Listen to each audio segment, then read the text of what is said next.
here in Miami, just touched down. I'm about to get a fresh cut for the interview I'm about to do with Jeremy Gardner. He's launching a brand new series for Instagram and YouTube. So he had the honor of inviting me to interview with him. And I'm just humbled because he's an OG. This guy was early in Bitcoin, right? This guy had crypto retirement way before 30, right? So this guy is definitely an inspiration.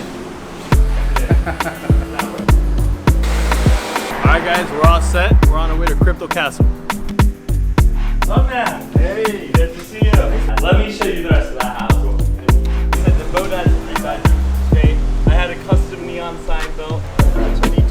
Neon sign.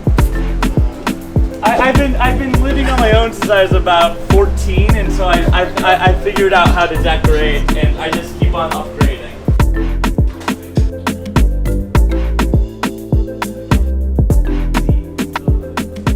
So, Ian Balina, one of the only people in crypto that may be as notorious as I am, maybe even more so. Before we dive into that, I'd love to learn a little bit about where you're from and what you were doing before coin, as we call it. Before crypto, yeah. Yeah, so I was born in Kampala, Uganda. I'm 30 years old, right? Born in 1988. You know, people will receive this this interview, because it very much, you look good. I mean, it was good. It was good too. Yeah. And I think it's better when, you come from the objective angle, and it's like, look, I wasn't here to promote you. Because I think this is the first interview where I even talk about death threats. Yeah. Well, that's what that's what I want to do. Unless you've been following up from the beginning of times and you understand the history and the story of it. Well, and a lot of people choose not to follow your Twitter or your social media, so even if you did talk about death threats, they wouldn't know that. And so, my hope is that I can appeal to an audience that doesn't follow you and maybe humanize you in a way that they weren't ready for, because they just thought you were a scam artist without ever watching a single video you had ever done. Yeah. So just finished the interview with Jeremy Gardner, and this was one of the best interviews I've done in a while. So initially I thought he was going to focus on all the controversy on social media, about me being a shill, all this other stuff, but he really got down to the personal level. He got to know me from me being a kid from Africa, coming to America, why I got into crypto, and very few interviews really focus on that, right? And he got to a point where, for the first time ever on camera, I even talked about the death threats I've been getting online. And that's something I haven't really shared with my audience, right? About how I was traveling in Africa, having to call the FBI about death threats. And when things like that get real, it makes you put everything in perspective, right? So, I mean, I've learned so much from crypto, the bull market, the bear market. I've been to heaven and hell and back again. And now I can really look at things from a different perspective.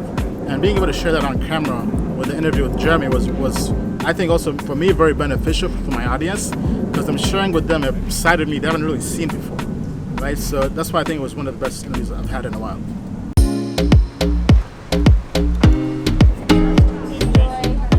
So we're gonna talk about how cool Jeremy was. Jeremy? I mean, yeah, Jeremy was a good host. I mean, he's definitely living that good life, that crypto retirement life. 27, kind of already made, He said that he sold Ripple and made $3 million cash off of that, but hasn't sold any of his Bitcoin, hasn't sold any of his Ethereum. Like when I see Jeremy, I kind of see myself in the future as an OG to the new generations that are gonna get into crypto. Yeah. Right, because he was very early on, and it's kind of gonna equal what we're about right now, in like 2-3 years from now, right? I think that's very interesting you say that, because I see the old me as well in him, right? How he's staying in the crypto castle, but has really figured a way to kind of have it finance everything, right? Like how he's staying there for free, right? Like he has like this whole business model created, right? So he's very entrepreneur. He's a typical entrepreneur, right? He has people come here, kind of this whole co-living thing. They finance the crypto castle. He has Pitbull renting out his friend's boat, his yacht. Yeah. Right, so that's paying for itself. That reminds me back in the days when I was doing Airbnb and I was renting out my place and people were paying for it. Yeah. This makes me think, you know what? Like, yeah, we've kind of been traveling the world, but we have to kind of get back to that motto of Entrepreneurial mindset. being an entrepreneur, right? Like, I mean, right, I'm kind of doing that with tokenomics, but also with everything in life. On a micro scale. Like, on everything from the car to the home, everything can be paid for by other people. Yeah, or it can just be a cash generating asset. I'm just glad he didn't ask about Sparkster. I mean, he kind of did indirectly, but I mean, hey, I think we just have to take our L's in stride. Yeah. That's kind of my principle in life. Like, take your L's quickly and move on, right? And lots of people want to kind of have me blame Sparkster. And yes, I mean, they messed up, right? Like, don't get me wrong. We gave them everything. If they came out 1 or 2 weeks after the ICO, it would have been like a 5x, whatever, right? Yeah, but I think was very this whole 1 year waiting process has been the best teaching lesson for me personally. About my level of influence, about my audience, the community, right? About how to really educate them more on proper portfolio allocation. That's why it's something I'm focusing so much when it comes to token metrics, because I know, like, hey, it's not just about making money. It's also about defense, right? I was going through this portfolio allocation white paper, right? And they're like, defense wins championships, right? Anybody can make money in a bull market, but you have to save that money and preserve that money in the bear market. And I feel like lots of people got caught up with the 10x's, the 100x's. Like, when I hear stories of people going out to get loans, like one of our friends did, or getting like a mortgage, like equity line, whatever, to like go all into one project. Asset allocation. Right? Asset allocation is key. I mean, even myself, right? Even though a project could be Hall of Fame, the most I ever invest in a project is usually 9% of my portfolio that I have allocated for crypto, right? So for somebody to go all in on one project, I mean, I think that's scary. To me, with Sparkster, I just wish we had a more, like, a structure of operations the way we have it now back then, right? Because back then we weren't really 100x advisors. The firm, we were just educated blockchain friends who were investing into startups, right? But we didn't really have the firm, the advisory firm, right? And so the structure of operations wasn't really in place. We didn't have such good technical analysts that would have detected the error back then. Yeah, right? because we had a friend of ours, right, Assad, who was a blockchain engineer at IBM, but Sparkster didn't really give us much information. Yeah. Right. All we had was a demo, and his initial review was positive, which kind of confirmed for us to go in. But now he's not really into crypto full time. Yeah. Right. But I think that mistake helped us seek the expertise outside. Right. That's why we brought on Alex, Eugene, the blockchain developers, the company. Was any of Sparkster's code on GitHub when no, we were looking at they it? put it like 6 months after the ICO.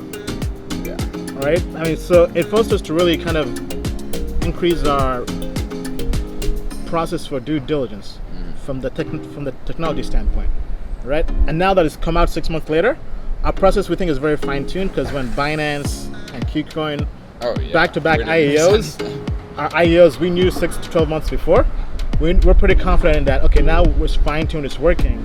But now that it's finally launched and it's down, 99%, and we're taking that L publicly.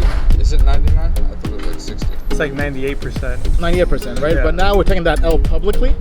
It's now forced us to really do our homework even more. Yeah. Right? And I think one of the best quotes is from Vince Lombardi, right? The Hall of Fame coach for the Green Bay Packers. And it says that every day we're going to wake up and taste perfection. Even if we don't catch it, at least we'll catch greatness. And I feel like that feels so true right now, right? Like, I feel like we have to have that mindset. Every day we're going to wake up and try to be perfect when it comes to reviewing IEOs, ICOs, token projects. And even if we don't catch perfection, because we are human, right? We'll have our mistakes. Even the best VC firms have mistakes. The best VCs only have like a 10% success rate, right? But for us, the public expects us to be like 100%, right? We can't do that, but we can try to strive for that. And along the way, we'll become our best self. Hey guys, so to recap today, what a day, man. So flew down here from New York, met up with Jeremy Gardner, had one of the best interviews I've had in a while, got real personal, shared things I haven't really shared anywhere on camera, then came here with the crew, with Sam, with Diego, told you guys how things have been kind of happening with Sparkster. Things have been very, very unfortunate, but we feel like now we have to really be more diligent and more transparent with our community and everything, right? So we're willing to put the money aside and just focus on protecting the community as a whole, right? So for us, we have to go back to the lab, to the basement, figure everything out, figure out how to really improve our system. We're hiring a lot, bringing on a full-time team of developers to really help us improve our research, right? Because at the end of the day, right, we can't really be making these mistakes as much. Right now that we're kind of getting out of the bear market, we have to keep on going, right? But at the end of the day, we know things are improving, right? Because we got Matic Network, we got Harmony. Next big IEO we think is going to be Casper Labs. Watch out for that. Obviously not financial advice, right? We got Chromio on KuCoin. We got, what's the other one? Cody on KuCoin as well. So the last 2 KuCoin and Binance IEOs, we knew for the last 6 to 12 months. So that tells us we're on the right track, right? So all this stuff that's kind of coming now out publicly were our mistakes from 6 to 12 months down the road. Now we've kind of improved that, and we keep on improving that. We're hiring blockchain developer from JP Morgan, from Goldman Sachs, from all these big names, just all-star companies, right? So we're really trying to improve this and not have any of these mistakes keep on happening. With that being said, guys, thank you so much for watching and for trusting in us. And we want to make things better, and stay tuned to the moon and beyond.